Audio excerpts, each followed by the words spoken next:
Vale, buenas tardes a todos. Hola. ¿Me escucha? Hola, buenas tardes a todos. Muchas gracias. Bueno, desde Equipo Raudive os queremos dar nuevamente las gracias por acompañarnos una tarde más en esta nueva edición de Charlas Raudive. Queremos también agradecer a la dirección de Cuarto Real de Santo Domingo y a Librerías Picasso, que siempre nos están acompañando. Ahí tenéis algunos libros de los ponentes de hoy por si queréis comprarlos y también para que os los firmen. Voy a dar paso a presentaros a José Luis Carretero, que es el presidente de Equipo Raudive y que va a presentar las charlas de hoy. Muchas gracias, Estefanía. Una vez más, buenas tardes, bienvenidos al Cuarto Real de Santo Domingo. Comenzamos nuestra nueva temporada hablando de conspiraciones y tenemos dos expertos aquí con nosotros que ahora pasará a presentarnos debidamente nuestra compañera Estefi. Lo que quisiera deciros es, una vez más, agradecido de que estáis aquí. Ya sabéis que los 6 años de andadura del equipo Raudive han dado para mucho, concretamente para más de 30 conferencias. Os hemos querido acercar en un primer término al misterio y ahora estamos cambiando un poco de raíz, ¿no? Estamos cambiando a criminología y crónica negra, estamos cambiando a conspiraciones, estamos cambiando a geopolítica, estamos cambiando a divulgación científica y todos estos temas que han estado muchos años en el tintero y yo creo que Granada merece que se toquen a través de expertos, ¿no? Por el cual ya sabéis que os ponemos en contacto siempre con gente muy preparada, mucho más preparada que nosotros, por supuesto. Bueno, quisiera hablar un poco que las conspiraciones, como sabéis, siguen a la humanidad desde el principio de los tiempos. Yo creo que nacen con la civilización, que es un tema muy controvertido porque se cree comúnmente en muchas de ellas, incluso aunque nosotros no lo sepamos, siempre hay algo de conspiranoico, ¿no? Entre nosotros. Y siempre hemos escuchado alguna u otra, las creamos o no, están ahí, nos acompañan a la civilización desde el principio de los tiempos, ¿no? Es decir, también que la llamada teoría de la conspiración tiene mucho trasfondo y las damos muchas veces todas por buenas y todas tienen un origen quizás en una noticia escondida, en una fake news, todas tienen su raíz en algún sitio y precisamente esta tarde vamos a indagar en esas raíces, vamos a ver de dónde provienen estas teorías de la conspiración y vamos a ver qué hay de verdad en ellas o no. Como ya sabéis, el equipo Raudive siempre busca la verdad de todos estos temas y creo que necesitamos saber la verdad, necesitamos conocer la verdad y con nosotros tenemos dos expertos de lujo esta tarde que nos van a hablar de ella, ¿no? Paso a mi compañera Estefanía que presenta el primer ponente y una vez más muchas gracias, muy agradecido a todos vosotros por formar parte de nuestro evento y por seguirnos siempre a conciencia. Un aplauso para Estefanía.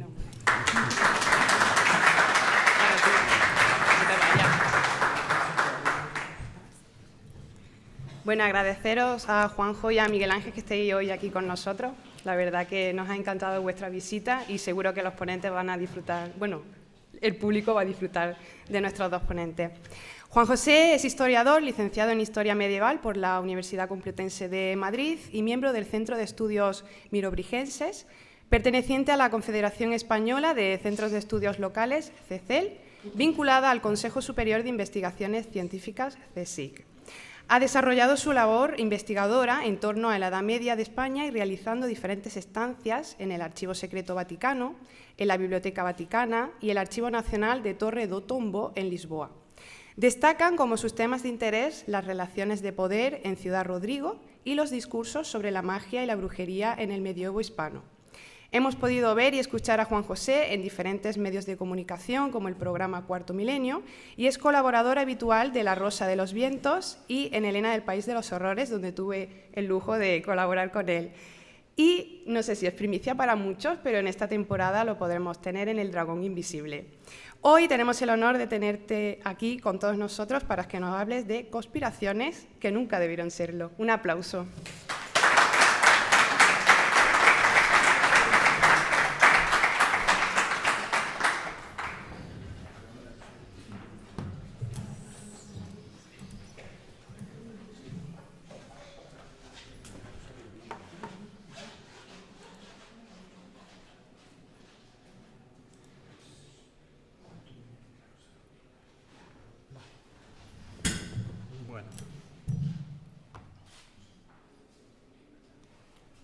Bueno, pues muchísimas gracias a todos los presentes, muchísimas gracias a la Asociación Raudive por convocar este evento y, sobre todo, mi especial agradecimiento por ese afán que tienen de ir hasta la verdad de las cosas, aunque a veces encontrarse con la verdad es bastante doloroso. Hoy vamos a intentar hablar sobre el tema de la conspiración. Hemos un poco repartido los contenidos, tanto Miguel Ángel como yo. En una primera parte yo me voy a centrar quizás en los aspectos más teóricos, intentando aclarar conceptos, porque esto de las teorías de la conspiración es un fenómeno que se está instalando mediáticamente mucho, y podemos hablar incluso de que hay una especie de industria de las teorías de la conspiración. Hay gente que ha encontrado una forma de vida divulgando teorías de la conspiración, pero sobre todo es que se ha convertido también en una forma de estar en el mundo y de verlo, ¿no? Es también una cosmovisión. Entonces, como digo, vamos a intentar aclarar conceptos, ver cómo podemos intentar también desentrañar hasta donde sea posible, identificar si nos están engañando o no. Cada vez tenemos más información en este mundo, pero parece que estamos más desinformados y, como digo, es un poco complicado. Bueno, vamos a ver si somos capaces de que cuando salgamos de aquí tengamos las ideas algo más claras o no, o salimos más confusos. En un primer momento quería aclarar una serie de conceptos y tratar de ver las diferencias que hay entre ellos. Como hemos estado escuchando en la presentación, hablaríamos en principio de conspiración, que no es exactamente lo mismo que teoría de la conspiración. Conspiraciones, como os he dicho aquí, hay desde que el mundo es mundo. Basta recordar el asesinato de Julio César para saber que ya ahí había una conspiración. Las conspiraciones realmente son motores de la historia. Eso es indudable. Ha habido una serie de personas que trabajan en secreto y que en un momento dado quieren mover determinadas palancas de la historia para realizar algún tipo de cambio. Entonces ahí estaríamos hablando efectivamente de conspiración, ¿no? Es un poco la definición que tengo ahí, de que esto es una definición que se maneja dentro de lo que es sociología. Ahora mismo dentro del mundo de la sociología, de la antropología, incluso de los investigadores de las religiones, se ha puesto bastante de moda el análisis de las teorías de la conspiración. Hay incluso grupos de trabajo académico que consideran que las teorías de la conspiración son un tipo de creencia religiosa, son un tipo de religión. Eso también lo comentaremos un poco al final. Pero para empezar, ¿qué podemos decir que es una conspiración? Bueno, pues la definición que tengo ahí sería un acuerdo secreto de un grupo de personas poderosas para usurpar el poder político o económico, violar derechos establecidos, acaparar secretos vitales o alterar ilegalmente las instituciones gubernamentales. Esto ya nos plantea primero que hay como una especie de orden establecido, de orden formal, pero luego hay una serie de poderes de gente que puede maniobrar en las sombras, que abre cauces o utiliza herramientas informales para alterar el curso de los acontecimientos. Como digo, este tipo de conspiraciones, cuando hablamos de ellas, son reales y hay muchísimas a lo largo de la historia. Y además se van repitiendo a veces con regularidad. Y ejemplos, bueno, ahí he puesto dos que están comprobados, como puede ser el caso de Watergate o el caso Irán-Contra, donde se vio que había también una serie de manipulaciones del gobierno norteamericano con un Estado que en principio era enemigo, ¿no? Que es todo el tema de Irán-Contra, con subvenciones de fondos, incluso a partir de la droga, ¿no? Como digo, bueno, esto está claro, esto es una conspiración. Ahora, algo un poco más difícil. ¿Qué es una teoría de la conspiración? Bueno, pues aquí una definición que están manejando muchos de estos sociólogos sería una explicación de los acontecimientos históricos, actuales o futuros que mencionan como principal factor causal a un grupo de personas poderosas, los conspiradores, estos serían los que de alguna manera están moviendo las palancas de la historia, y quienes actúan en secreto para su propio beneficio contra el bien común. Es decir, aquí lo que se está haciendo es intentar explicar las cosas e intentar acusar de que algo está ocurriendo, pero todavía no tenemos la certeza de que esté ocurriendo, como cuando hablamos de una conspiración. Por eso es algo que nos movemos en el campo teórico.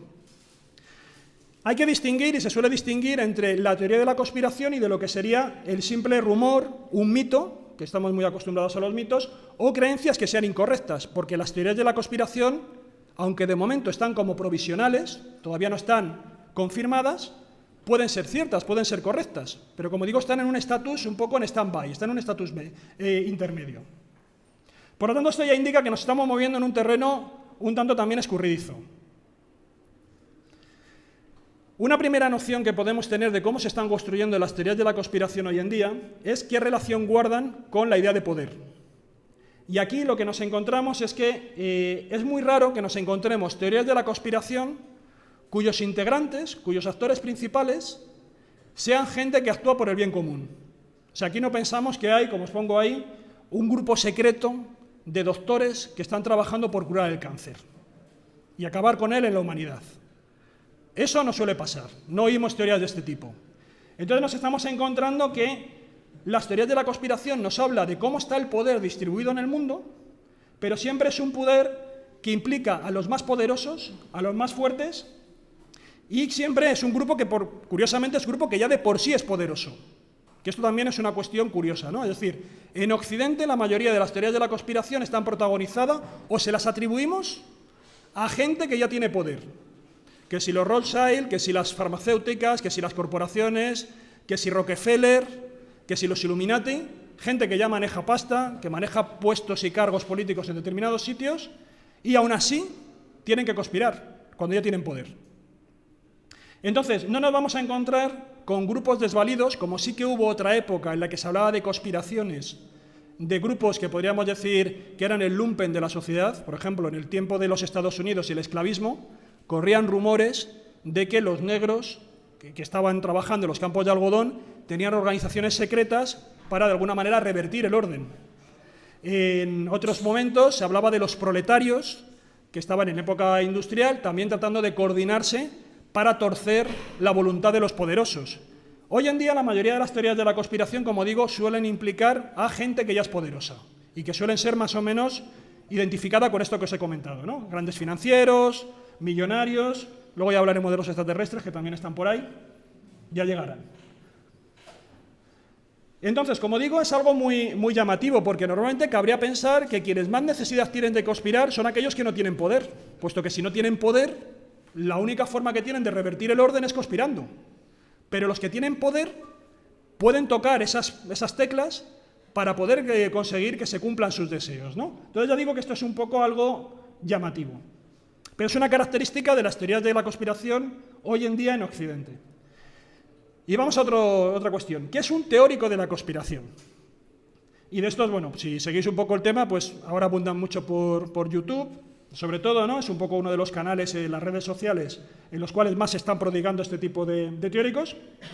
Y aquí habría que decir que los sociólogos distinguen dos perfiles de teórico de la conspiración. Teórico de la conspiración podemos ser cualquiera, aquí lo habéis escuchado también en la introducción. Todos tenemos un poco de conspiranoicos. Todos a veces dudamos de que realmente sean las cosas como nos las cuentan. Entre otras cosas porque también estamos bastante resabiados. Nosotros confiamos en un gobierno y de pronto luego nos enteramos que el gobierno ha actuado de una manera que no correspondía. Y luego, como digo, entonces cualquiera puede ser teórico de la conspiración. Pero luego más en concreto nos estamos refiriendo a una serie de perfiles que incluso a veces os decía que son perfiles profesionales, se dedican a ello, viven de ello, que se han dedicado a tratar de descubrir conspiraciones, han tratado de desarrollar esas teorías de la conspiración y luego a divulgarlas, incluso muchas veces, como ellos dicen, aun a riesgo de su vida, ¿no? Entonces esos serían los teóricos de la conspiración, que son los que más nos vamos a dedicar. Por lo tanto tenemos la teoría de la conspiración, la relación que tiene hoy en día con el poder, es uno de los rasgos distintivos de cómo son las teorías de la conspiración hoy en día, pero claro, la conspiración, ¿qué relación guarda con la verdad de las cosas? Porque, como digo, está en un estatus anterior. Todavía no sabemos si la teoría de la conspiración es cierta o no. Estamos moviéndonos ahí en un territorio de incertidumbre. Entonces, eso es una distinción clara. La conspiración, en principio, desde el punto de vista sociológico, ya se ha confirmado que existe y que es verdadera y que es auténtica. La teoría de la conspiración, de momento, es una percepción de las cosas acusatoria. Nosotros acusamos a alguien de que está detrás de hacer algo. Pero es una acusación. Esto lo llevamos a un juicio y todavía no se ha dictado sentencia. Entonces, la cuestión es, aquí nos metemos con un territorio muy resbaladizo, ¿no? Porque no tiene nada que ver con una certeza. Estamos, como digo, en un estatus un poco anterior. Por lo tanto, cuando nosotros analizamos por qué la gente cree en teorías de la conspiración, no tenemos un patrón fijo. Cada uno se monta un poco la justificación de por qué creen esa teoría de la conspiración a partir de sus propios argumentos. Y no tiene muchas veces nada que ver con la evidencia. Una cosa, por ejemplo, que se nota mucho en las encuestas sociológicas es que cuando nosotros se maneja mucho lo que se denominan sesgos cognitivos, ¿no? Es decir, la gente tiende a creer en las teorías de la conspiración del partido político al que no vota y en cambio no cree en las teorías de la conspiración de su propio partido político. O si las hay, las justifica y en cambio es mucho más generoso en pensar que los otros son corruptos, por ejemplo, pero no los suyos. Eso ocurre, ¿no?, dentro de este proceso que digo de la gestación de las teorías de la conspiración y su relación con la verdad.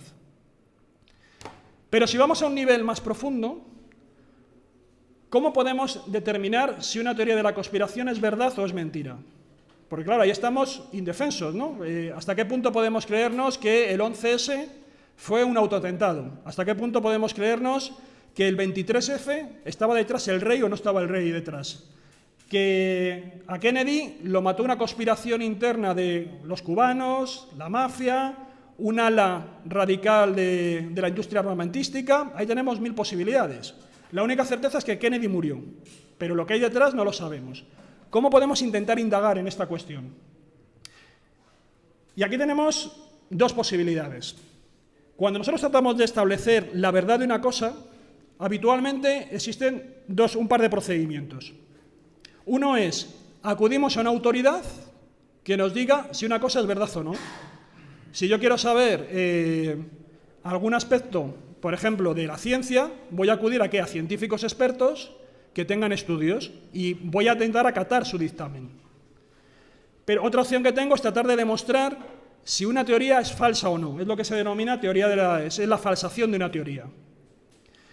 Pero aquí, cuando hablamos de las teorías de la conspiración, como os he dicho, nos movemos en un territorio muy resbaladizo. No son tan fáciles las cosas como cuando yo quiero demostrar si existe la gravedad o no. Cuando hablamos de las autoridades epistemológicas, lo que decimos es que hay una serie de personas a las que nosotros les atribuimos dentro de la sociedad un conocimiento superior al nuestro. Y suelen ser ¿el qué? Pues, por ejemplo, los tribunales de justicia o las entidades científicas, principalmente. También a veces determinados gobiernos que elaboran informes asesorados por expertos y los hacen públicos. Todo esto es una manera de que cuando tenemos una teoría de la conspiración, alguien emite un juicio sobre esa teoría de la conspiración y a partir de ahí podemos decir, vale, ¿esto es auténtico o es falso?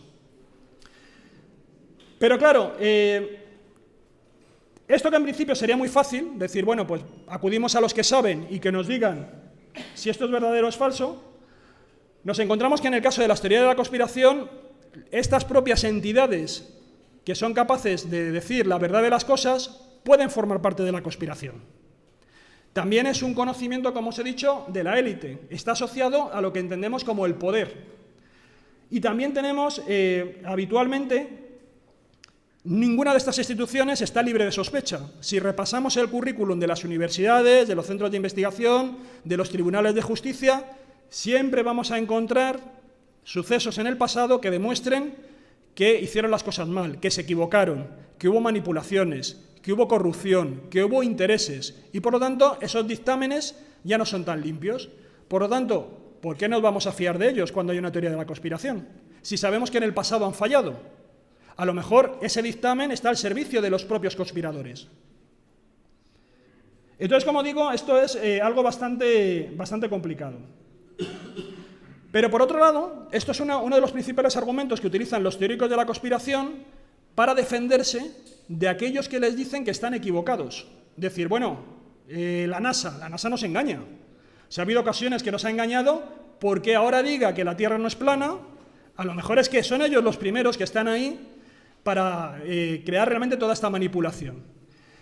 Pero aquí se da una ambivalencia muy curiosa. Los principales teóricos de la conspiración te dicen que hay que desconfiar de los informes, por ejemplo, de los científicos, de los gobiernos o de los tribunales de justicia o de las agencias policiales, secretas, etc.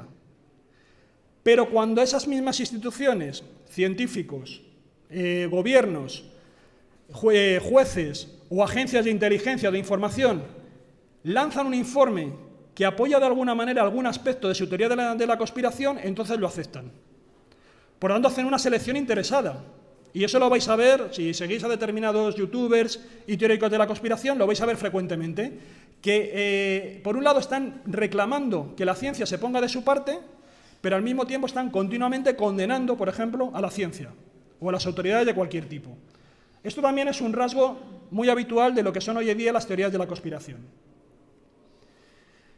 Y luego tenemos entonces la otra opción. Si no podemos fiarnos de las autoridades competentes, porque a veces están justo detrás, ¿no?, entre las bambalinas de las teorías de la conspiración, ¿cómo nosotros podemos falsear, comprobar que una teoría de la conspiración es falsa? Y aquí tenemos un problema gordísimo. Y es que las teorías de la conspiración juegan en un territorio totalmente distinto que el resto de las teorías o de los conocimientos que habitualmente conocemos. Las teorías de la conspiración no se pueden falsear, no son falsables. No podemos tratar de mostrar fácilmente que una teoría es falsa. Es muy complicado. Por una sencilla razón, porque los propios conspiradores pueden estar lanzando pistas falsas para engañar y que no se descubra la conspiración. Esto no es como cuando tú estás analizando partículas subatómicas, ¿no? Creo que lo tengo por ahí. Cuando tú estás analizando partículas subatómicas, que saben que las partículas subatómicas en el laboratorio no te van a engañar, no pueden faltar a la verdad. Pero cuando tú estás analizando teorías de la conspiración, estás analizando corporaciones, estás analizando millonarios, políticos, grupos, sociedades secretas, sabes que ellos no tienen ningún escrúpulo. Por lo tanto, pueden jugar al despiste y darte pruebas falsas para que tú te equivoques. Entonces, como digo, esto hace que, de alguna manera, las teorías de la conspiración suelen ser como patitos de goma, insumergibles. Tú, por más que los intentas meter bajo el agua, siempre sale a flote. Y hoy en día, además, tenemos una serie de teorías de la conspiración que se están extendiendo, que es a mí lo que me gusta llamar son ideas zombie, porque parecía que estaban muertas, pero vuelven a la vida, como por ejemplo la de la Tierra plana, que pensábamos que ya estaba enterrada, pero no. De nuevo vuelve otra vez y tiene un determinado número de seguidores. Se conjuga mucho con la teoría de la Tierra hueca y al final nos sale el buñuelo, ¿no?, un poco de a ver cómo hacemos la forma del planeta. Entonces, como digo, tenemos una serie de problemas de cómo poder evaluar si nos están engañando o no por todo esto que os estoy comentando. Y una opción sería que, también, dentro de la falsabilidad, es que no podemos demostrar que algo no ocurre. Es muy difícil demostrar que algo no ocurre, porque siempre en última instancia puede estar ocurriendo. Así que, por eso que os estaba comentando, porque realmente los que están detrás no tienen ningún escrúpulo. Así que estamos bastante desasistidos a la hora de poder evaluar si nos están engañando o no. Con todo, hay algunas estrategias que nos permiten, si no decir si algo es mentira o es verdad, por lo menos decir si es plausible o no, o es más o menos sospechoso. Nos tenemos que acercar un poco por aproximación, porque como digo también, aquí todo es muy provisional. Todavía no hemos cerrado ninguna de las posibilidades. Entonces, una de las maneras que se trata de evaluar estas teorías de la conspiración la aportó Brian Kelly, y él lo que decía es que si te están comentando una teoría de la conspiración en la que hay muchísima gente, es decir, cuanto más gente suponga que está involucrada en esa teoría de la conspiración, menos probable es que exista. Por ejemplo, que luego hablará Miguel Ángel, ¿no? Si tenemos la teoría famosa de los chemtrails, de que nos están fumigando, y se supone que nos están fumigando a escala global, esa teoría de la conspiración implica un innumerable número de personas. Estaríamos hablando de que tienen que conocerla. No solamente los pilotos, la tripulación, que pulse el botón en un momento dado para lanzar la sustancia que nos fumigue, sino que estarían involucradas fábricas que crean el producto que nos utilizan para fumigar, universidades y centros de investigación que crean esas sustancias. Habría que hacer toda una logística a escala global que llevara el producto desde las fábricas hasta los aeropuertos. Todo eso se supone que con gran sigilo, pero todo el mundo más o menos tiene que saber lo que está ocurriendo. Y como digo, la teoría de los chemtrails habla de una fumigación para que tenga efecto a escala planetaria. Entonces, el número de personas involucradas en esta conspiración es enorme. Realmente a nadie de todas estas personas va a hablar en esta conspiración. Nadie va a ver cómo sus seres queridos están siendo fumigados y no va a decir nada. Lo lógico es que alguno denunciará esto. Por lo tanto, una pista que podemos tener para sospechar que esa teoría no es demasiado sólida, es esto que os comento, ¿no? A cuanta más gente pensemos que esté involucrada, menos probabilidades de que la teoría sea cierta. Bueno, y luego podemos plantearnos si las teorías de la conspiración son buenas o malas para la sociedad. Y aquí podemos hacer una lectura, en principio podemos pensar que son malas, pero no siempre es así. Yo aquí he hecho un poco una balanza para ver si tiene beneficios o si genera perjuicios. Por ejemplo, podemos considerar que haya teóricos de la conspiración es bueno, porque funcionan como guardianes de los poderosos. Actúan como un sistema de vigilancia para que los poderosos no se confíen, para que no piensen que tienen las manos libres y que siempre va a haber alguien, incluso leyendo entre los detalles, para ver si están haciendo algo que no corresponde. Entonces, en ese sentido, como digo, pueden incluso incentivar el buen comportamiento de los poderosos, porque saben que hay siempre que les está vigilando y que encima puede arrastrar a determinada población contra ese comportamiento. Al mismo tiempo, si luego se confirma que la teoría de la conspiración es cierta, puedes estar salvando un poco el Estado de Derecho, que es lo que pasó, por ejemplo, con el Watergate, ¿no? Cuando se descubrió que el Partido Republicano estaba espiando al Partido Demócrata, ordenado por el propio presidente Nixon. Eso que empezó siendo una cosa muy complicada para los periodistas del Washington Post, y al principio, a través del testimonio que les llegaba por una fuente anónima, se fue consolidando y obligó a la dimisión de un presidente en los Estados Unidos. O sea, que algo que parecía que era un bulo, finalmente, como digo, salvó el Estado de Derecho, o por lo menos en ese momento corrigió el Estado de Derecho. Luego también puede ocurrir una cosa, y es que incluso cuando las teorías de la conspiración se equivocan, y resulta que al final no era lo que decían ser, pues puede ocurrir que sirva para desenterrar más información. Porque en la medida que tú estás generando que la gente hable del tema, puedes estar obligando a las instituciones a que se defiendan contra esas acusaciones. Acordad que hemos dicho que una teoría de la conspiración fundamentalmente es acusatoria. Está señalando con el dedo que algo está ocurriendo. Y habitualmente señala a poderosos que actúan de manera ilegal. Por lo tanto, ejerces una presión para que esos señalados tengan que defenderse y mostrar más información de la que a priori a lo mejor ellos querían haber mostrado. Eso ha ocurrido en muchas ocasiones, por ejemplo, con el caso Kennedy, que ha obligado a que tengan que desclasificarse documentación que en principio las instituciones a lo mejor no tenían pensado desclasificar. Por lo tanto, al final gana la ciudadanía porque también se gana en transparencia. Y por otro lado también es muy interesante desde un punto de vista sociológico, porque si hay una parte de la sociedad que se siente alarmada y siente que realmente la están engañando, sería bueno también que los poderosos tomaran nota, porque eso nos está dando señales de alarma de que hay personas, ciudadanos, fuera del poder, que no se sienten bien representados. Y los poderosos deberían tomar nota de esas denuncias, porque como digo, al fin y al cabo es una especie de denuncia, y de que tienen que hacer las cosas de otra manera para ganarse de nuevo la lealtad de los ciudadanos. Por lo tanto, estos serían un poco, como digo, beneficios. Pero también tiene otro lado, y son los perjuicios. ¿Qué problemas han detectado los sociólogos de la proliferación de teorías de la conspiración? Bueno, una cosa que está bastante comprobada es que muchas teorías de la conspiración, sobre todo si son muy radicales, lo que hacen es que desmovilizan a la sociedad. Si tú piensas que el presidente del gobierno realmente es un títere, que detrás del presidente del gobierno, incluso de los partidos políticos, hay otra serie de sociedades secretas, Illuminati, corporaciones, intereses, ¿para qué vas a votar? Si realmente los que tú estás votando no mandan, mandan los que están detrás.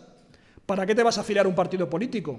Si al final sabes que no va a ser lo que tú quieras ser, sino que van a ser lo que esos poderes ocultos decidan por ti. ¿Para qué te vas a afiliar a un sindicato? Si al final hay otra serie de poderes económicos, lobbies, corporaciones multinacionales, que son los que mueven los hilos en las empresas. Entonces, esto, como digo, al final lo que hace es que provoca cierta resignación, provoca pasividad social, y esto ya digo que está bastante comprobado. Es curioso, porque si una teoría de la conspiración lo que pretende es despertar conciencias, denunciar, el efecto es justo el contrario, desmovilizas y al final ganan los poderosos, que lo que más les interesa es mantener el rebaño vivo. O sea que hay que tener mucho cuidado con esto de que la teoría de la conspiración siempre lo que hace es que a la gente la moviliza y al final es mucho mejor porque vamos todos a una y conseguimos el triunfo de la verdad y acabar con aquellos que están tratando de implantar la mentira. No siempre ocurre así, y ya digo que esto está bastante comprobado, y seguro que si conocéis gente que cree en las teorías de la conspiración, os van a decir que ellos ni votan, ni creen, si al final están gobernando los reptilianos, ¿para qué voy a votar, ¿no? Cuando salga el Partido Verde Reptiliano, pues votaré. Entonces, luego hay una segunda cara. Tenemos eso, hemos estado hablando hasta cierto punto y dando un poco por supuesto que hay teóricos de la conspiración honestos. Gente que realmente está convencida, incluso a riesgo de su reputación, de que hay algo detrás sospechoso en un aspecto de la sociedad y que hay que denunciarlo. Y van a muerte con ello. Y de eso tenemos muchísimos casos. Pero tenemos otros que, viendo la implantación que ahora mismo tiene el pensamiento, ¿no?, de conspiranoico, lo que está haciendo es una auténtica industria, un auténtico comercio y negocio de la conspiración. Y ya están haciendo ya seriales de teorías de la conspiración en YouTube todas las semanas. Además, siempre lo suelen hacer a plazo fijo, que tiene mucha suerte, porque siempre todos los jueves tienes una conspiración. Y dices, joder, oye, qué ritmo, ¿no? Más genial. Por lo tanto, son muy fieles a sí mismos. Si os dais cuenta, a mí hay dos aspectos que me llaman mucho de estos teóricos de la conspiración. Hay gente que lleva años revelando teorías de la conspiración, incluso dicen que a riesgo de su vida. Te hablan de personas, de teóricos de la conspiración que han muerto en extrañas circunstancias. Y no conozco ninguna de estas teorías de la conspiración que acabe en los tribunales. En cambio, un buen titular y un buen trabajo en un periódico supuestamente manipulado de los medios de comunicación habituales, ¿no?, puede acabar en los tribunales y tener un recorrido. Y acabar con gente en la cárcel. Yo no conozco teorías de la conspiración, estoy hablando de estos más mediáticos, sobre todo youtubers, que sus denuncias abran expedientes judiciales o procesos judiciales. Y sin embargo están todos los días diciendo que tienen información bastante privilegiada, ¿no? Eso nos debería dar que pensar. Porque el periodismo convencional, que en principio decimos que está manipulado, parece que tiene mayor capacidad para remover las cosas que los teóricos de la conspiración que van por libre. Y luego hay una cuestión también, que esto sobre todo en determinados youtubers muy populares es muy llamativo. Muchos de ellos te reconocen que ahora mismo estamos absolutamente manipulados por los medios cibernéticos, las redes sociales, Internet. Todos nuestros datos están ahí, están en Internet y van a las grandes corporaciones. Ellos te lo dicen siempre. Dicen, Internet nos ha roto la intimidad, nos ha convertido en seres de cristal, transparentes, toda esa información se está utilizando contra nosotros, es el auténtico gran hermano, es el auténtico Matrix, pero eso sí, suscríbete a mi canal de YouTube, que es un poco extraño, porque si realmente quieres liberar a los que te escuchan de las redes, ¿no?, de los tentáculos de Internet, no les digas que se suscriban a tu canal de YouTube, diles que se salgan de Internet, ¿no? Entonces ahí hay una cuestión, no vais a escuchar a ninguno que diga que deje de suscribirse de Internet, ni que abandone Internet, porque es su principal vehículo para seguir viviendo de las teorías de la conspiración. Bueno, por lo tanto, esto sería un poco, como digo, los pros y los contras de las teorías de la conspiración. Y ahora vamos a otro aspecto que, como digo, está siendo objeto de debate entre los sociólogos hoy en día. Y así estamos ante una nueva religión. Aquí habrá que tener cuidado y, bueno, aquí hago como dos advertencias metodológicas. Es muy habitual decir, cuando hablamos de cualquier fenómeno social, que estamos ante algo que es una religión y pensamos que con eso ya lo hemos explicado. Decimos que la gente que, por ejemplo, está afiliada o que sigue un determinado partido político es como un credo religioso para ella, porque va a los mítines, sigue al líder, escucha las charlas, hace proselitismo, o sea, una serie de cosas que nos recuerdan muchísimo a aquellos que forman parte de una religión. Hacen exactamente las mismas cosas. La gente que va al fútbol y está metido en una peña de fútbol, también va los domingos, es el ritual, la ceremonia, el cántico, la forma de distribuir información, la forma de creer ciegamente y de tener fe ciegamente en su equipo de fútbol, también parece como que es un comportamiento religioso. Incluso la gente que a lo mejor va todos los fines de semana a un gran centro comercial, pues también hay una ritualidad de ir todos los días, todos los domingos, a ese sitio a comprar, a hacer siempre el mismo rito, etcétera, etcétera. Bueno, hay que tener mucho cuidado cuando tratamos de aplicar la etiqueta de religioso a un fenómeno social, porque si la aplicamos a muchos, al final no significa nada, o sea, no estamos explicando nada. Y luego también tenemos religiones de todos los tipos. Religión tanto es el cristianismo y, por ejemplo, la versión que quizás más aquí en España conocemos, el catolicismo, pero también suele ser el taoísmo, que no tiene nada que ver, es casi una filosofía y se duda que sea una religión. Entonces tenemos religiones de muchos tipos y no porque le pongamos a algo, esto es una religión, ya nos quedamos conformes. Y luego por un segundo planteamiento, que digamos que algo es una religión no significa que ya esté explicado, porque las religiones son objeto de estudio. Entonces, decimos que algo es religioso, pero ahora nos toca explicar esa religión. O sea, que no hemos terminado todavía de desentrañar qué es lo que hay detrás de ese fenómeno. Entonces, como digo, hoy en día se habla de que la teoría de la conspiración puede ser un tipo de religión o de creencia religiosa del siglo XXI, pero solamente en determinados aspectos, solamente si la teoría de la conspiración cumple con determinados requisitos como muy robustos, que suelen ser, por ejemplo, fijaros que, por ejemplo, cuando se habla de teoría de la conspiración, a veces es creer como que hay unos poderes invisibles que están detrás de las cosas y que mueven los acontecimientos de nuestro mundo. ¿Qué diferencia hay entre esto y creer en Dios y la providencia divina? En que hay un ser superior o todopoderoso, o unos ángeles o unos demonios que están detrás de los acontecimientos de la historia y la están variando. Aparentemente es la misma lógica. Por otro lado, también puede ocurrir que a los que creen en las teorías de la conspiración continuamente están tratando de buscar señales en las noticias de esos poderes ocultos que están manipulando las cosas. Y eso es muy parecido a lo que hacen los creyentes religiosos, por ejemplo en el catolicismo, de ver las señales de Dios en la tierra, a través de milagros, de acontecimientos, de que hemos perdido una guerra. ¿Qué significa esto? Cuando Franco, ¿os acordáis de las monedas de duro, de las pesetas? Franco era caudillo por la gracia de Dios, porque la guerra civil había ganado, se interpretaba como una cruzada, era una señal divina, es decir, él no tenía la legitimidad política del voto, porque había dado un golpe de Estado, pero tenía una legitimidad superior, que era la divina, había ganado una guerra. Si Dios considerara que Franco era el demonio, no le hubiera dejado ganar la guerra civil.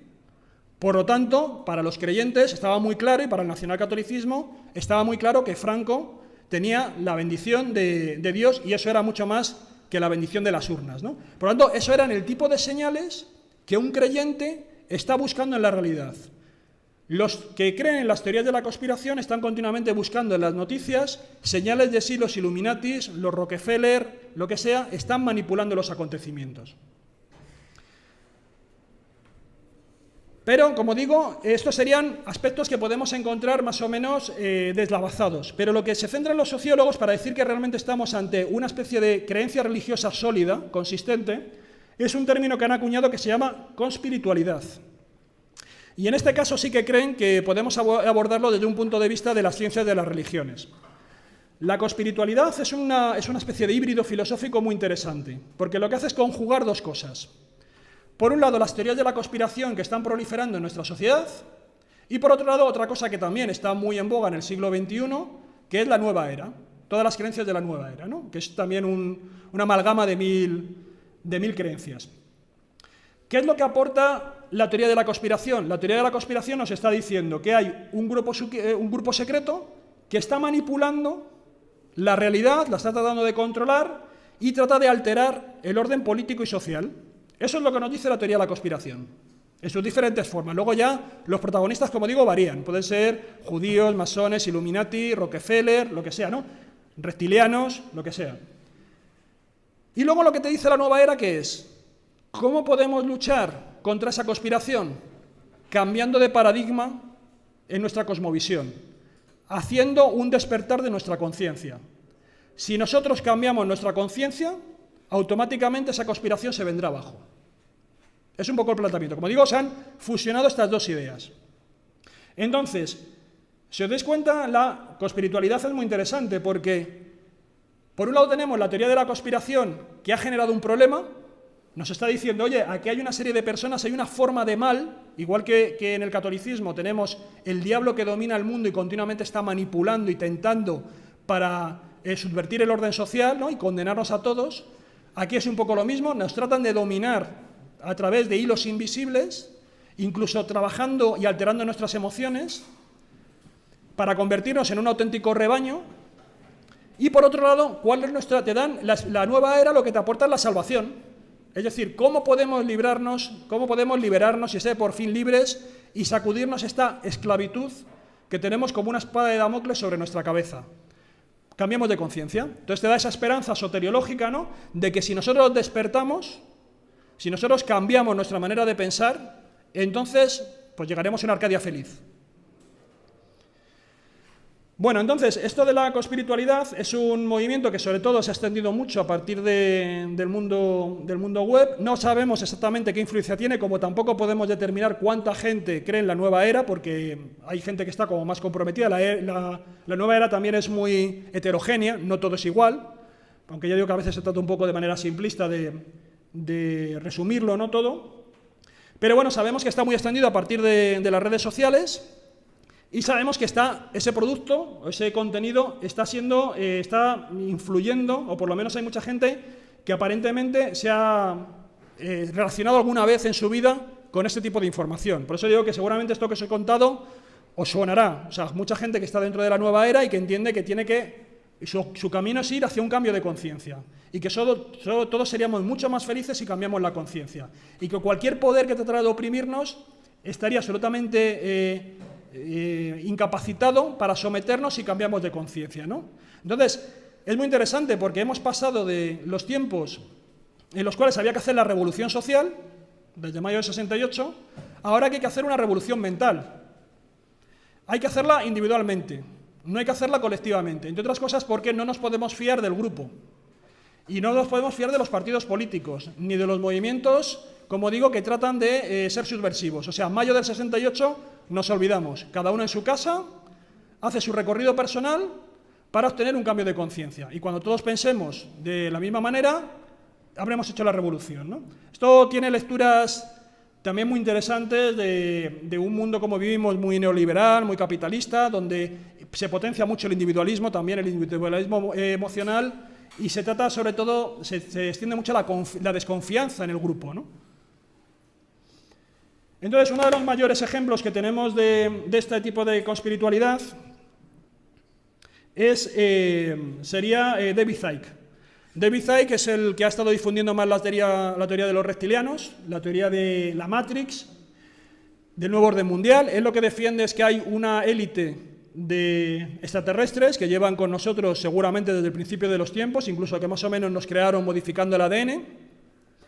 Esos extraterrestres son reptilianos y se alimentan de nuestras emociones. Se alimentan también de ritos de sangre, hacen una serie de ritos, están en confabulación o en alianza con determinadas élites muy poderosas. Suele hablar sobre todo de las familias económicas, de los grandes millonarios, los grandes linajes millonarios del mundo, pero también sobre todo de las grandes monarquías. O sea, el rey Juan Carlos, además de matar elefantes, se come niños, hacen rituales así muy sanguinolentos, ahí en el Palacio de Buckingham. Todo ese tipo de cosas, de esa ritualidad escondida, la defiende David Icke, a partir de que considera que, por ejemplo, en el pasado, cuando se hicieron sacrificios en determinadas religiones, esos sacrificios no eran simbólicos, sino que realmente esos sacrificios se hacían a unos dioses que se alimentan de esa sangre, que son los reptilianos. Y por eso también, en tantas culturas, tienen tanta presencia los dragones, las culebras, ¿no?, los reptiles, es decir, todo ese tipo de animales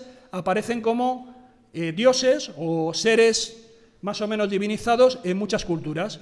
No serían seres divinos, sino que realmente estarían aquí con nosotros acompañándonos desde el principio de los tiempos.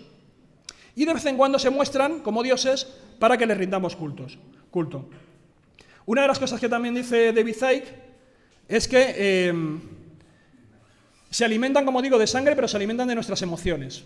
Entonces, cuanto menos felices seamos, o más alterados estemos, mejor para estos seres reptilianos. De ahí que, por ejemplo, les guste mucho que estemos estresados o que estemos deprimidos, porque luego también las farmacéuticas intervienen para darnos medicamentos, generar una sociedad que esté muy poco a gusto, porque, como digo, todo ese tipo de alteración de nuestro carácter, al final beneficia a estos seres sutiles, a estos reptilianos, que además tienen, por otro lado, todas las capacidades del mundo, porque no están dentro de nuestro mismo plano de realidad. Viven en otras dimensiones, son capaces de metamorfosearse, a veces se presentan con consistencia material, a veces se presentan como imágenes difusas en nuestra mente.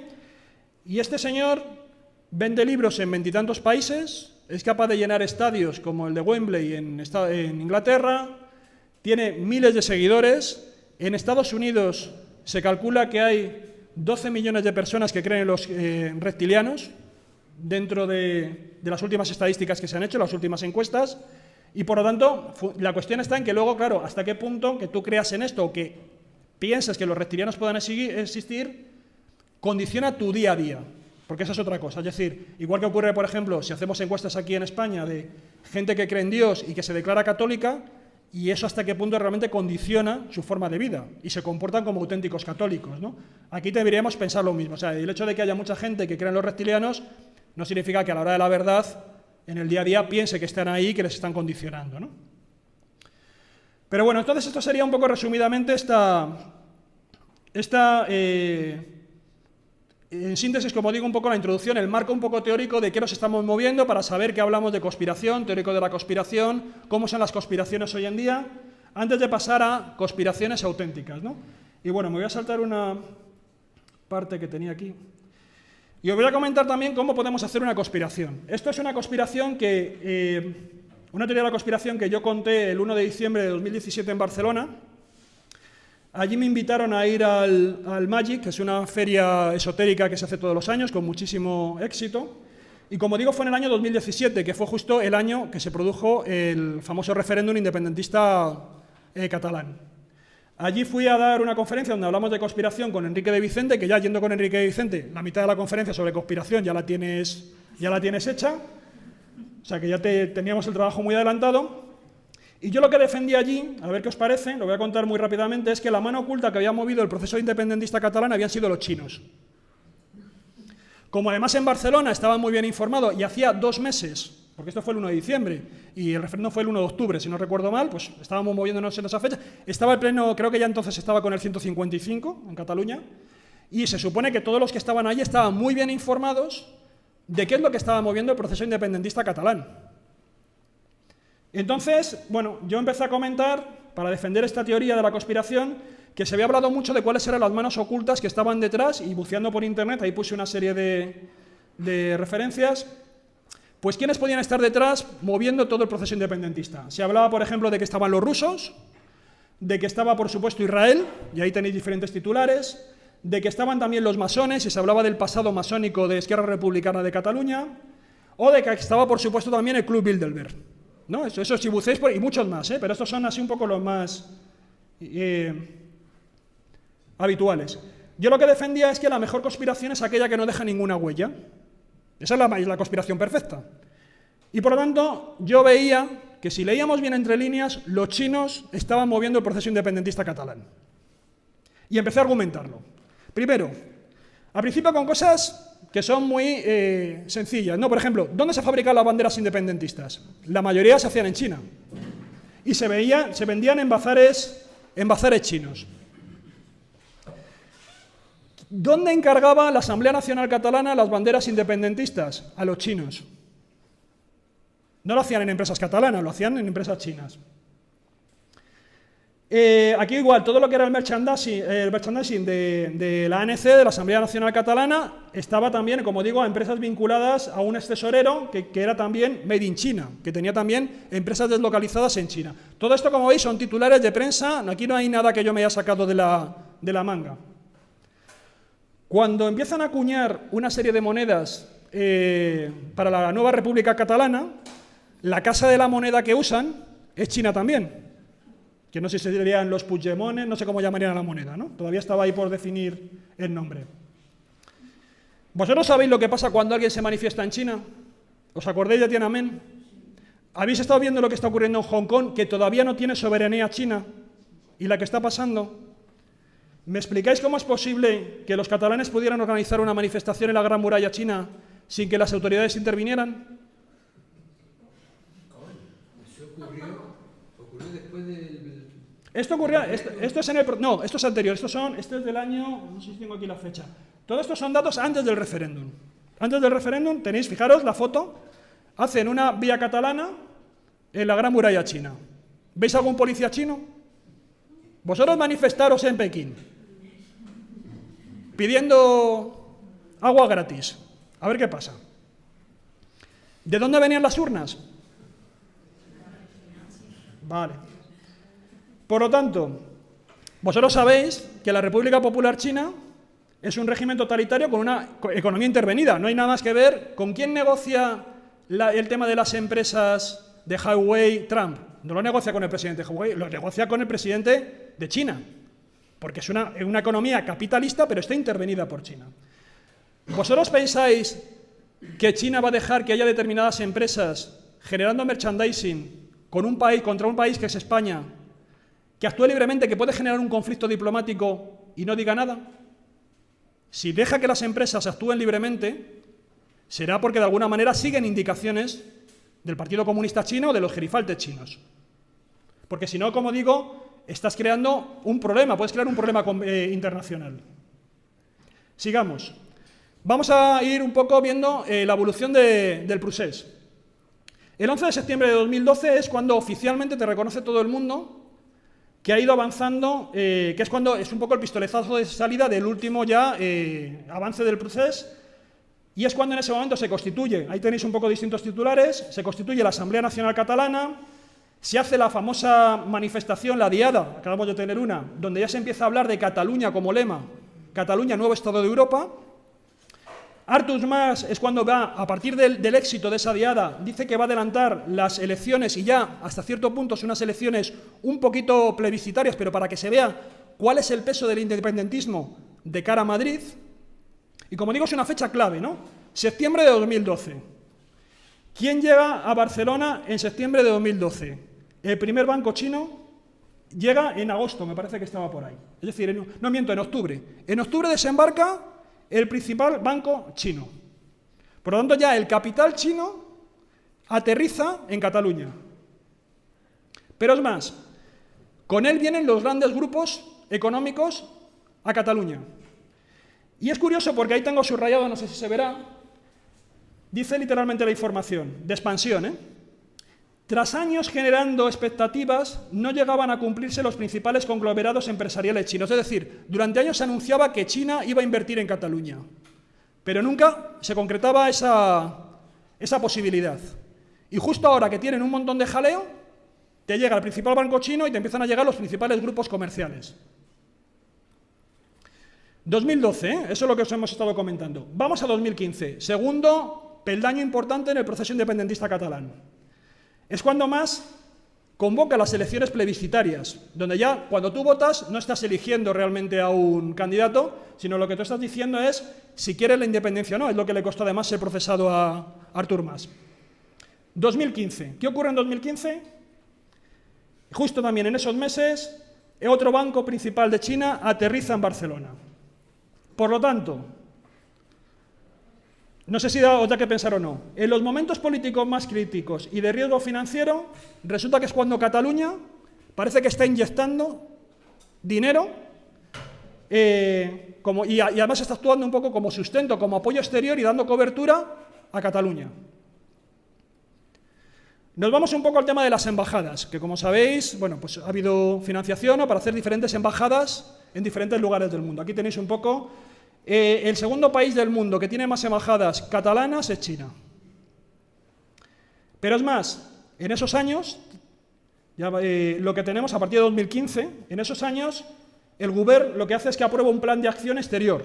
Tratan de promover Cataluña internacionalmente. Hay que empezar a sacarla de España, digamos, y darle esa dimensión internacional.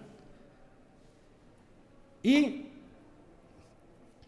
la Generalitat de Cataluña sigue intensificando las relaciones bilaterales con China. Es más, ellos dicen que dentro de ese plan de acción exterior es capital el acuerdo con los chinos. Está dentro de ese plan estratégico que iba desde el año 2015 a 2018. Más cosas. Los chinos, los extranjeros que más vivienda compran en Barcelona, empiezan a acaparar un negocio que está en crisis, el negocio inmobiliario. Aquí sufrimos la crisis inmobiliaria y empiezan ellos un poco a servir de colchón comprando todos esos edificios. Más interesante aún, Hutchison, que es uno de los magnates chinos, invertirá 150 millones más en el puerto de Barcelona. China inyecta 80 millones de euros en la sanidad catalana. ¿Qué hacen los chinos pagando la sanidad catalana? La aeronáutica catalana se hace grande de la mano de China. También invierte en el sector aeronáutico. Es decir, por tierra, mar y aire, los chinos están empezando a comprar y sostener la economía en crisis, porque son los años de la crisis, dando oxígeno a Cataluña. Habría aquí que meter más noticias que encontré, por ejemplo, del sector agrícola, que era muy importante, porque si os dais cuenta, una de las cosas que se decía era que si Cataluña salía de la Unión Europea, perdía todos los apoyos de subvención de la agricultura. Entonces ellos también, habría más titulares de cómo ellos estuvieron invirtiendo en sectores agrícolas estratégicos. La inmobiliaria Simao se convierte en patrocinador del Barça. Pero es más, este señor, Janssen, compra el Español. Por lo tanto, hemos pasado de un periodo en el que los chinos no aparecían por ningún lado, acordaos lo que decían de que durante años había grandes expectativas de que los chinos llegaran y tal y cual, a este titular de La Vanguardia. Cataluña se afianza como puerta de entrada de China en Europa. ¿Qué ha pasado aquí? Justo en el momento en el que más no se estaban yendo las empresas españolas de Cataluña, ¿por qué van los chinos? Si la cosa está tan mal. Nos comen los chinos por todos lados, es que son un montón. Fijaros que cuando preguntan que este tipo de inversiones, si les preocupa la independencia o no, ellos dicen, no nos preocupa la independencia, nos interesa más los planes geoestratégicos de alcance mundial. Por ejemplo, les preocupaba más el Brexit, a esas alturas, que todavía no sabían ni lo que iba a ocurrir. Pues aquí parece que la independencia, aquí todo el mundo estamos muy nerviosos, llevándonos empresas y las sedes sociales, y los chinos están campantes ahí en Cataluña. Bueno, todo esto, ¿cómo lo explicamos? Porque se supone que tiene que haber, como digo detrás, una teoría. Tiene que haber algo que una todas estas cuestiones, ¿no? Y que lo enfoque, que lo lleve a un objetivo. Y esto es lo que denominamos la teoría del primo de Zumosol. Y esto, lo que pasa que, bueno, tengo aquí el vídeo, pero bueno, sería... aquí os pongo un poco la cuestión. Esto lo podéis localizar por internet. Hubo un invitado en uno de los programas también de más audiencia de los informativos de la TV3, llevaron a un politólogo que ya empezó a recomendar que si Cataluña se hacía independiente, lo mejor sería que empezara a ceder los puertos, sobre todo de Barcelona y de Tarragona, a los chinos, que ahí es donde encontrarían realmente un apoyo fundamental para salir adelante. Él lo cuenta muy bien, además, bueno, no se ve mucho, pero el vídeo es muy espectacular, lo estuvieron desarrollando y él defendía que la mejor manera de que fuera viable la República Catalana era poniéndose del lado de los chinos, ¿no? Que sirviera un poco como cobertura. Bueno, hasta cierto punto no estaban preparando un poco a la población de esa muleta que iban a prestar los chinos cuando llegara la independencia. Pero, ¿qué plan hay detrás de los chinos? ¿Esto lo hacen los chinos gratuitamente? Los chinos han estado manejando, que además ahora también ha vuelto un poco a la luz, manejan una gran idea que es la nueva ruta de la seda. Ellos quieren hacer una gran vía, una gran arteria comercial, recordando los tiempos medievales, que permita sacar todos los productos desde China hasta Occidente, ¿no? Ellos pretenden meter un gran número de millones y están tratando de hacer conciertos económicos con diferentes países para que transiten todas esas mercancías. Entonces, este gran proyecto de la ruta de la seda, como digo, está pensado hacer inversiones, fijaros, hasta 100.000 millones en inversiones por llevar a cabo esta ruta de la seda. ¿Y cuál para ellos era un punto estratégico vital para introducirse en Europa? Si tú tienes a un Estado que está desvinculado, que ahora mismo está necesitado de apoyo exterior, porque es un Estado nuevo, y encima con alguien que tiene representación en la ONU, que evidentemente es un interlocutor muy poderoso, porque seguramente sea ahora mismo la segunda potencia económica, si no casi la primera del mundo, pues hombre, si tú vas de la mano de este primo de Zumosol, te pueden ir bastante bien las cosas y la República puede ser viable. Entonces, por ejemplo, ya el puerto de Barcelona empezó a estrechar relaciones con China. Y Barcelona dijo que quería aprovechar la nueva ruta de la seda, el puerto de Barcelona en concreto. Es más, 2 días antes creo que son 2 días antes aproximadamente, del famoso referéndum, en este boletín, que es un boletín Abertzale nacionalista de Navarra, ya se estaba comentando, bueno, aquí no se ve muy bien, cuáles podrían ser los elementos, digamos, geoestratégicos en los cuales podría apoyarse Cataluña para poder, como digo, ser viable como nueva república.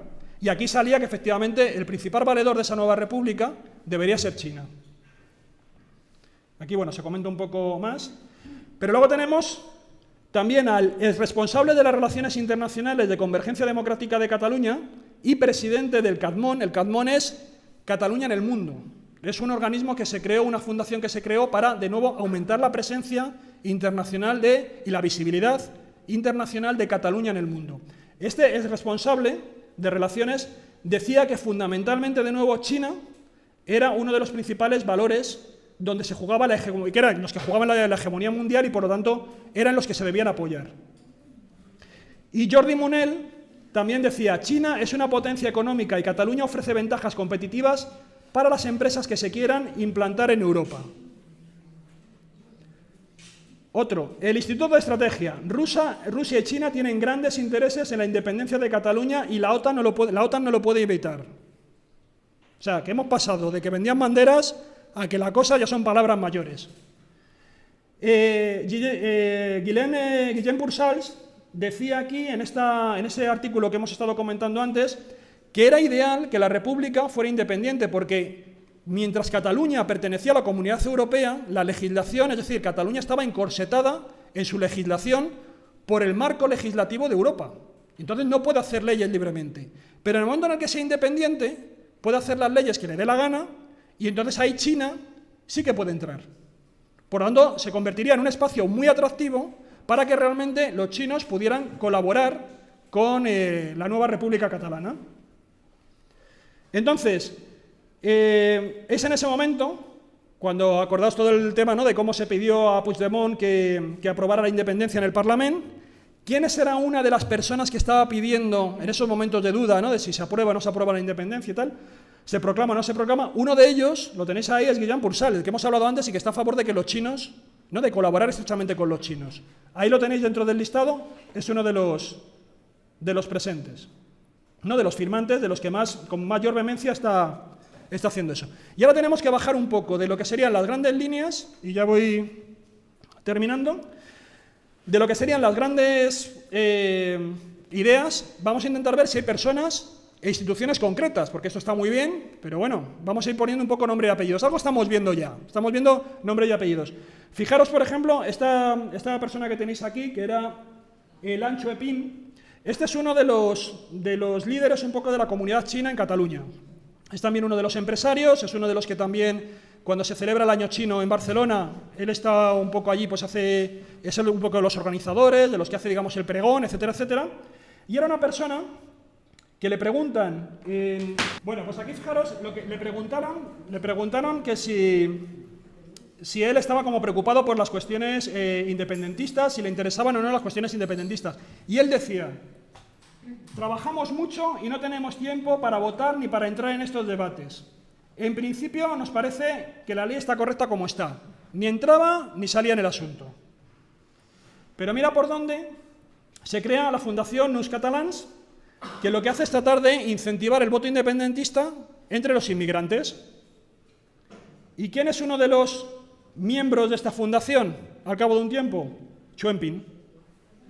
Era político y de pronto ahora hace proselitismo a favor del voto independentista en Cataluña. Curiosamente, esta fundación que predicaba el independentismo entre los inmigrantes tuvo que ser cerrada por problemas con Hacienda, problemas de corrupción un poco fiscal, ¿no? Más cosas.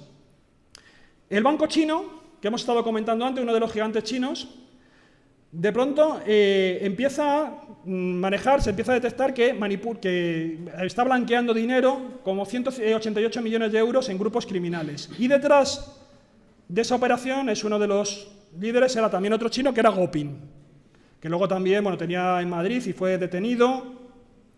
Bueno, uno de los que se encargaba de blanquear dinero de esta mafia china era esta persona que tenéis aquí, que es Rafael Pallardó. Y cuando se investiga a la familia Pujol, pues uno de los que está allí, de los que colabora, es también Rafael Pallardó, y también está el despacho que gestionaba, el despacho de abogados que hacía el blanqueo en Andorra, era el de Piqué Vidal. Bueno, Piqué Vidal reconoce que efectivamente Pujol tenía una serie de chiringuitos en Andorra, como bien sabéis, y además reconoce que, aquí adelante, por ejemplo, este abogado de Pujol reconoce que, por ejemplo, pues hubo blanqueo de dinero por parte de Pujol en Andorra, y lo que resulta es que el mismo consulado chino de Barcelona utilizaba el mismo bufete de abogados que el de Piqué Vidal. Pero es más, el Banco de Andorra que utilizaba la embajada china y los Pujol era el mismo también. O sea, tenían los mismos abogados, los mismos bancos. Al final se ve que hay una conexión entre el famoso 3%, ¿no? Ese porcentaje que tenían que pagar como una comisión extra en las empresas, tenían que pagarlo para hacer determinadas concesiones públicas, ¿no? Ese famoso, como digo, 3%, el 3%, y resulta que la operación Emperador, la operación de los chinos, se encuentra también, los policías se encuentran unos vínculos entre las dos cosas. Hay un flujo de dinero entre capital chino, negociantes chinos, y ese 3%. Y uno de los alcaldes que estaba dentro de lo que es la Asociación de Municipios por la Independencia, que es Daniel Massagué, también va a ser uno de los detenidos y también está vinculado dentro de la operación esta que os comentamos del Emperador, ¿no? Bueno, entonces, como digo, tenemos un poco todo esto. Voy a pasarme así alguno, así.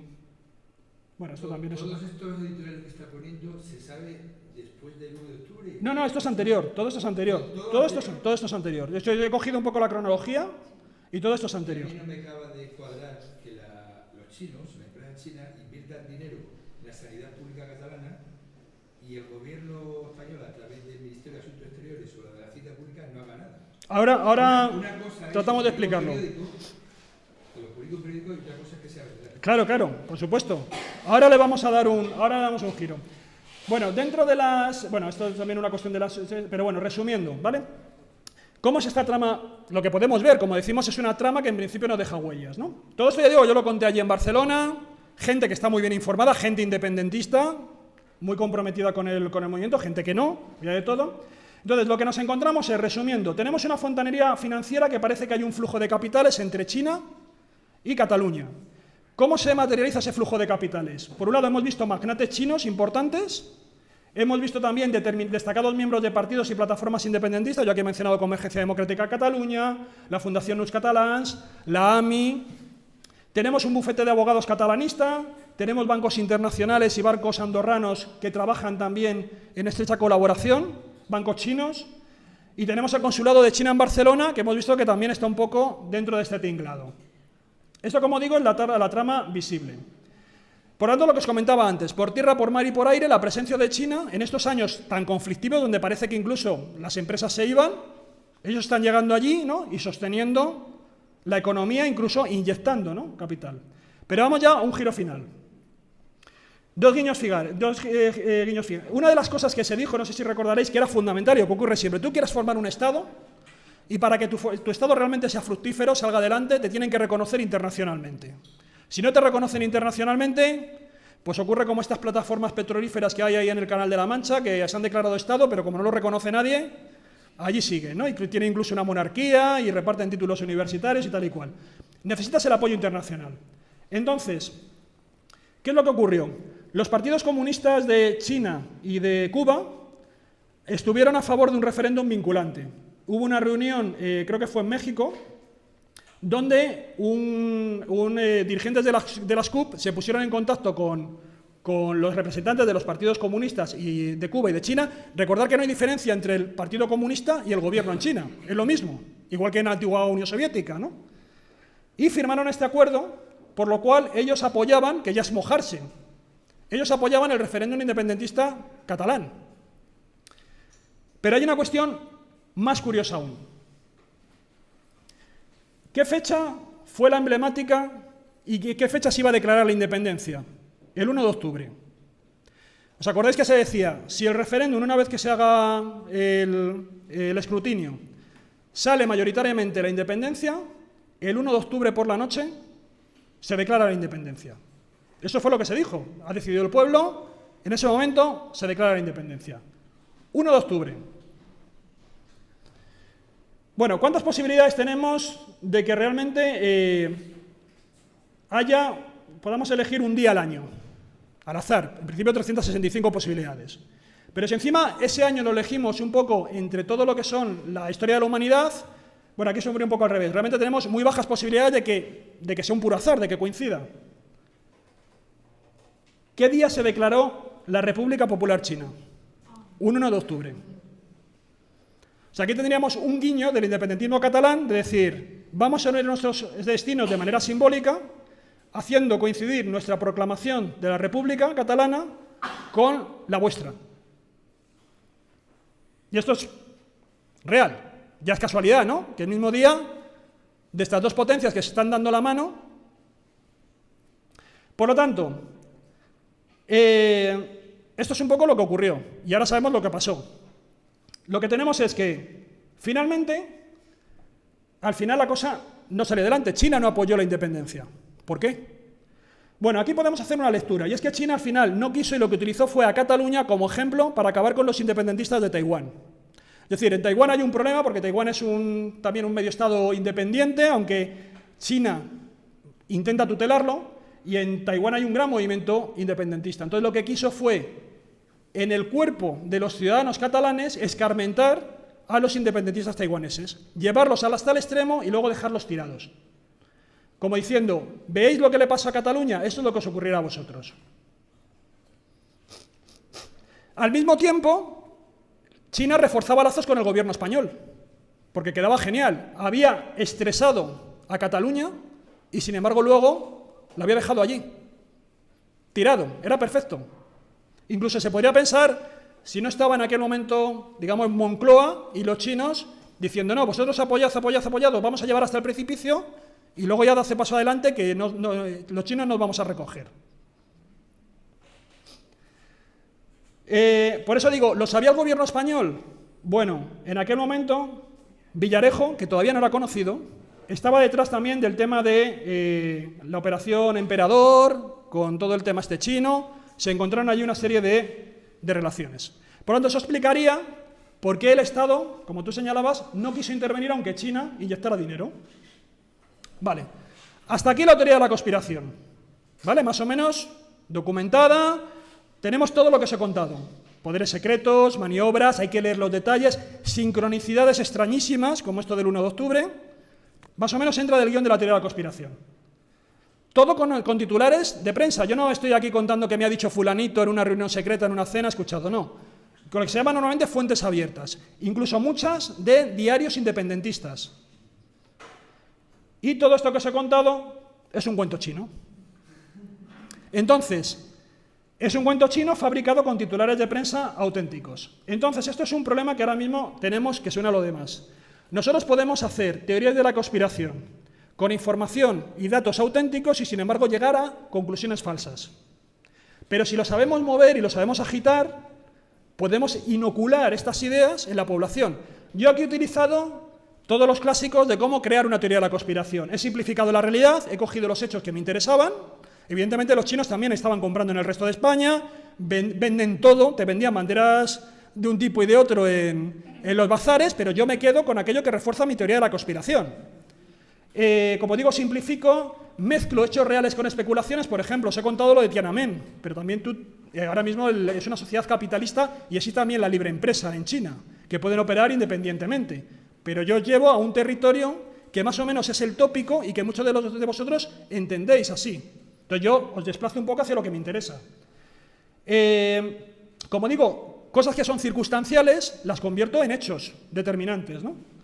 Y, bueno, pues a partir de ahí también infiero intencionalidad. Yo veo cosas que son por azar, digo, no, esto no es por azar, aquí hay una intención oculta. Y entonces estoy transformando la realidad. Porque además, y creo además una cosa muy importante, he cogido un chivo expiatorio del que la mayoría de la gente no sabe nada. Yo os preguntaré aquí cuántos amigos chinos tenéis. Pero realmente íntimos que sepáis, y a lo mejor no sabéis si el chino es coreano. Es decir, es un grupo socialmente en España muy cerrado, sobre el que hay muchos mitos, y que lo podemos estigmatizar muy fácilmente, porque no sabéis realmente lo que hay detrás. Entonces, yo juego con todo esto y creo un chivo expiatorio. Y además hay una cuestión, como digo, tú te puedes encontrar esta maravilla. Souvenir de España, la estelada. Esto está en los bazares chinos. Esto es Algo genial, ¿no?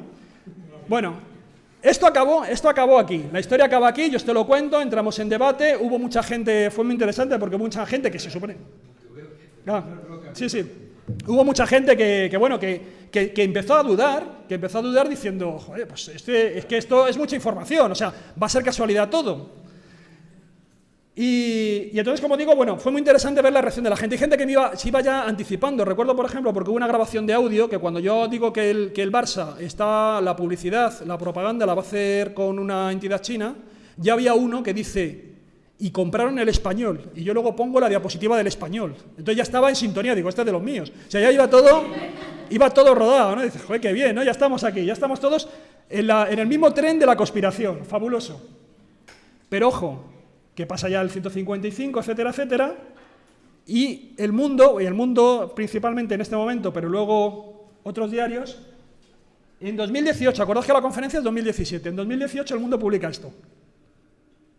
Carlos Puigdemont pilló 11.000 millones a China para su Banco Central, el Banco Central de la nueva República Catalana, y lo pide a China. Claro, hubo ya un montón de gente que me empezó a decir, oye, a lo mejor has acertado sin querer, a ver si realmente... Y no es broma. Esto que os voy a poner ahora es un mensaje que me escribió una profesora universitaria de la Universidad de Sevilla, que además es activista por los derechos humanos en China, y que vio el vídeo, porque esto se grabó en vídeo, y luego además tuvo, ahora si veis, sería interesante ver los comentarios, ¿no? Es muy, muy curioso. Ahora mismo tiene, creo que son 400.000 visionados el vídeo, la conferencia que di, sobre todo el fragmento, porque separaron el fragmento de la conspiración y sí que avisaron que la gente se quedara hasta el final. Pues claro, se comentaba que era un cuento chino. Y esto es lo que me manda esta profesora que, como digo, escribe en uno de los principales diarios digitales que ahora mismo hay, ¿eh? Me manda este mensaje. Ok, te escribo pronto, porque aunque dices, porque bueno, me dijo que quién era, que cómo nos podíamos poner en contacto, me dice, porque aunque dices que estás contando un cuento chino, a mí no me lo parece tanto. Después de haber estado 5 veces en Hong Kong y 2 largas estancias de investigación en Taiwán, tengo muchos amigos activistas pro democracia. A ver si hablamos. Un placer estar en contacto conmigo. Yo le escribí y digo, mira, esto es un ejercicio didáctico de cómo se hace una conspiración, pero yo he seleccionado la información y sé cómo la he seleccionado y no hay esta conspiración china. Otra cosa es que los chinos estén aprovechando una situación, aprovechando que hay una crisis económica y desembarcan. Pero no tiene nada que ver con eso, ¿no? Y luego en el juicio del proceso, un guardia civil apunta que el exgobierno buscó los 11.000 millones de China para financiar la República, ¿no? O sea que aquí es un poco, se cerró el círculo. Entonces, esto sería un ejemplo práctico, hemos estado hablando un poco de la teoría, de nociones y tal, y cómo fabricar una conspiración. Me estoy planteando seriamente dedicarme a esto, viendo cómo viven muchos teóricos de la conspiración, ¿no? Pero como digo, es un poco cómo estamos desarmados en ese sentido, ¿no? Cómo a veces, aun teniendo información que salen en los medios, podemos llegar a conclusiones falsas, ¿no? Y es bastante complicado en este mundo en el que vivimos. Así que, bueno, pues nada más, esto sería todo y seguir comprando envases chinos.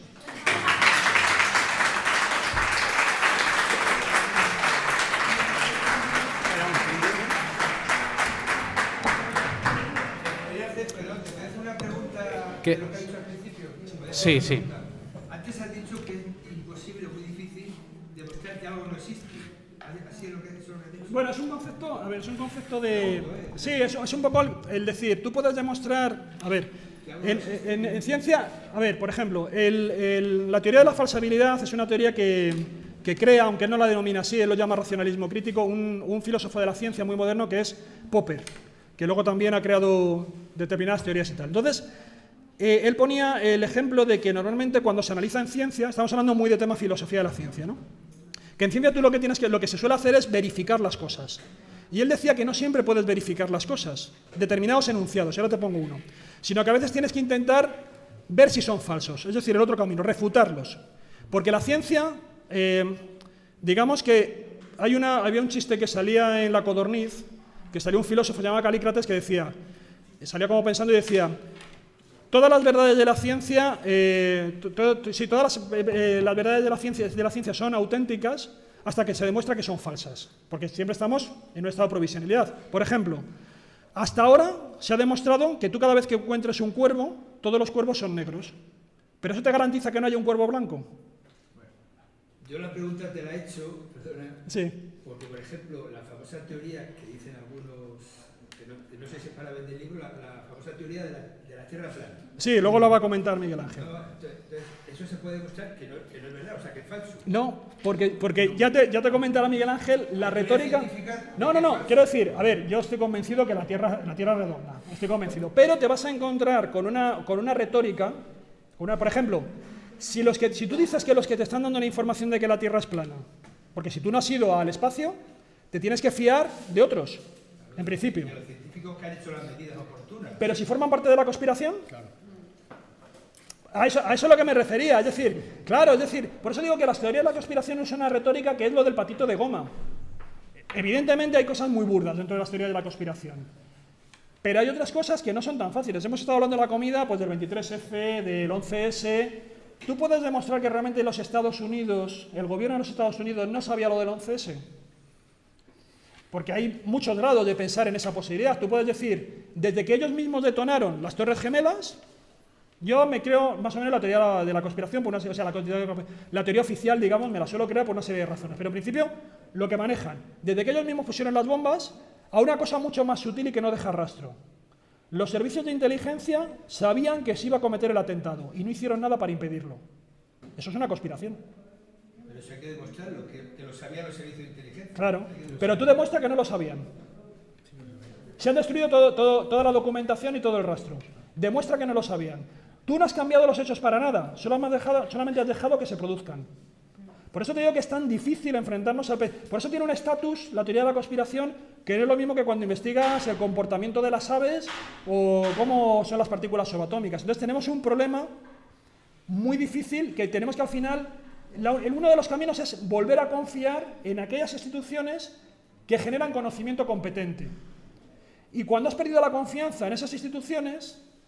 entonces ya todo se deshace, porque todo es posible. Entonces, por eso decíamos que tiene que ser también un aldabonazo, una llamada de atención a esas personas para que realmente refuercen, ¿no? Y vuelvan otra vez a generar lealtad, un poco, confianza en los ciudadanos, ¿no? Bueno, pues... Decirte que magistral, un aplauso para él.